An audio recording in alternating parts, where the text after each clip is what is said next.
윤석열 정부의 인사 참사, 경제 파탄, 국정 파괴를 막기 위해서 이 자리에 섰습니다. 윤석열 정부가 대통령령 같은 행정 입법에 과도하게 의존하여 시행령 통치라는 말이 나올 정도입니다. 지난 6월 7일 법무부는 시행규칙을 통해 인사정보관리단을 신설했습니다. 대통령 비서실, 민정수석 비서관실을 폐지하고 인사검증 기능을 법무부로 이관하여 법무부 장관 직속의 고위공직자 인사검증 조직을 만들었습니다.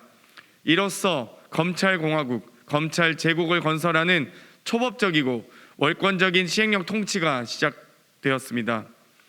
지난 8월 2일 시행령을 통해 행정안전부에 경찰국 직제가 신설되고 시행되었습니다. 윤석열 정권이 경찰국 신설을 선언한 지 불과 37일 만이었습니다. 정부조직법, 경찰법, 경찰공무원법을 위배하는 것으로 경찰 독립의 역사를 무시하고 국민의 경찰이 아닌 독재 정권 시절의 경찰로 되돌리겠다는 것입니다.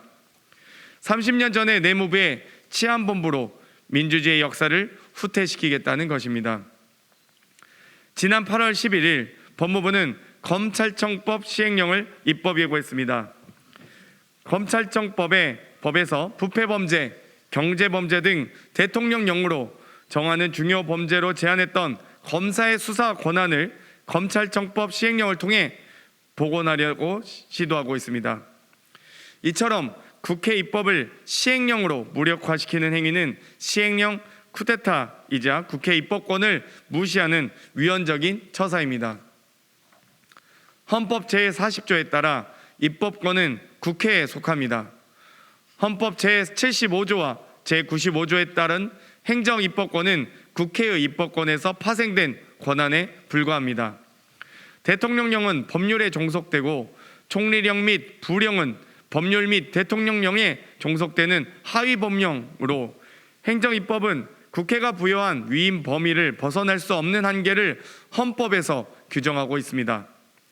독일의 경우에는 정복권 유보, 동의 유보, 폐지 유보, 거부 유보, 변경 유보 등 다양한 행태로 연방의회가 행정입법을 통제하고 있고 미국도 행정입법에 대한 상원과 하원의 합동 불승인 결의와 같은 강력한 통제권을 행사하고 있습니다. 독재를 떠올리게 하는 윤석열 정부의 시행령 통치를 막기 위해 꼼수 시행령 통제법을 발의합니다. 시행령이 법률의 취지 또는 내용에 합치되지 아니한다고 판단되는 경우에는 의원 10인 이상의 찬성으로 의안을 발의하는 위법 시행령 발의권, 시행령이 위법하다고 판단될 때 행사할 수 있도록 상임위에 시행령 수정 변경 요청권, 긴급한 경우에는 60일 이내의 기간을 정하여 당의 대통령령의 효력 정지를 의결할 수 있도록 하는 시행령 효력 정지권, 수정 변경을 요청받은 날로부터 60일이 지날 때까지 당의 시행령을 공포할 수 없도록 하는 시행령 공포 유보권, 그리고 상임위가 요청한 취지에 맞게 수정 변경이 되지 않는 경우 본회의 의결로 시행령의 효력을 상실시키는 시행령 효력 상실권을 신설하는 국회법 개정안을 발의합니다. 헌법을 무시하는 독재적 역사의 회귀를 막기 위해 꼼수 시행령을 통제하고 윤석열 정부의 시행령 통치를 반드시 막아내겠습니다.